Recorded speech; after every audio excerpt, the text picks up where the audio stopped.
السلام علیکم ورحمۃ اللہ وبرکاتہ۔ تمام سامعین و ناظرین کو تہ دل سے سلام۔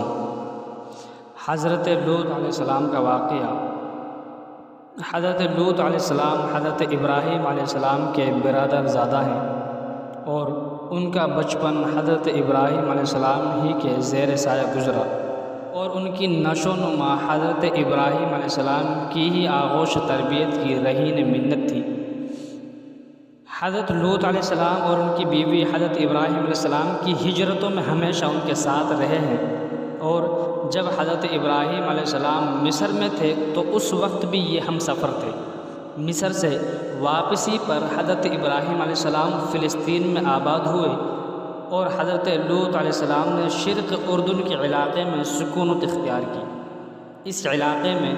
دو معروف بستیاں سدوم اور عمورہ تھیں۔ حضرت لوط علیہ السلام نے جب شرق اردن کے علاقے میں سدوم میں آ کر قیام کیا تو دیکھا یہاں کے باشندے فواحش اور معاشیتوں میں اس قدر مبتلا ہیں کہ دنیا کی کوئی برائی ایسی نہ تھی جو ان میں موجود نہ ہو۔ دوسرے عیوب اور فواحش کے علاوہ یہ قوم ایک خبیث عمل میں مبتلا تھی، یعنی اپنی نفسانی خواہشات کو پورا کرنے کے لیے وہ عورتوں کی بجائے مرد لڑکوں سے اختلاط رکھتے تھے۔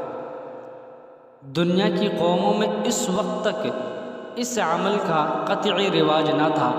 یہی بدبخت قوم ہے جس نے اس ناپاک عمل کی ایجاد کی، اور اس سے بھی زیادہ شرارت، خباثت اور بے حیائی یہ تھی کہ وہ اپنی اس بدکاری کو عیب نہیں سمجھتے تھے، اور علی الاعلان فخر و مباحات کے ساتھ اس کو انجام دیتے تھے۔ اللہ تعالیٰ نے قرآن کریم کی سورہ اعراف میں ارشاد فرمایا، اور یاد کرو لوط علیہ السلام کا واقعہ جب اس نے اپنی قوم سے کہا، کیا تم ایسے فحش کام میں مبلوس ہو جس کو دنیا میں تم سے پہلے کسی نے نہیں کیا، یہ کہ بلا شبہ تم عورتوں کی بجائے اپنی شہوت کو مردوں سے پوری کرتے ہو، یقیناً تم حد سے گزرنے والے ہو۔ ان حالات میں حضرت لوط علیہ السلام نے ان کو ان کی بے حیائیوں اور خباثتوں پر ملامت کی، اور شرافت و طہارت کی زندگی کی رغبت دلائی، اور نرمی کے ساتھ جو ممکن طریقے سمجھانے کے ہو سکتے تھے ان کو سمجھایا، اور گزشتہ اقوام کی بدعمالیوں کے نتیجہ بتا کر عبرت دلائی، مگر ان پر مطلق اثر نہ ہوا، بلکہ کہنے لگے۔ قرآن شریف میں اللہ تعالیٰ نے سورہ اعراف میں ہی ارشاد فرمایا، لوط کی قوم کا جواب اس کے سوائے کچھ نہ تھا کہ کہنے لگے کہ یعنی لوط اور اس کے خاندان کو اپنے شہر سے نکال دو، یہ بے شک بہت ہی پاک لوگ ہیں۔ یہ پاک لوگ، ان کا کہنے کا مطلب یہ نہیں تھا کہ یہ اچھے ہی لوگ ہیں۔ یہ مذاقیہ طور پر ان لوگوں نے کہا تھا کہ حضرت لوط اور ان کے خاندان پر طنز کرتے اور ان کا ٹھٹا اڑاتے تھے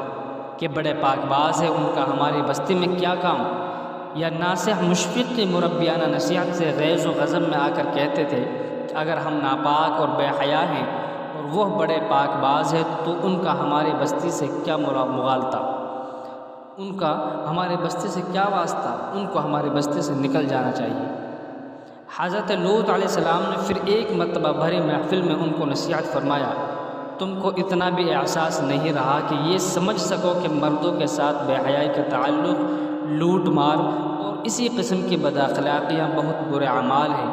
تم یہ سب کچھ کرتے ہو اور بھری محفلوں اور مجلسوں میں کرتے ہو، اور شرمندہ ہونے کے بجائے بعد میں اس کا تذکرہ اور ذکر فرماتے ہو،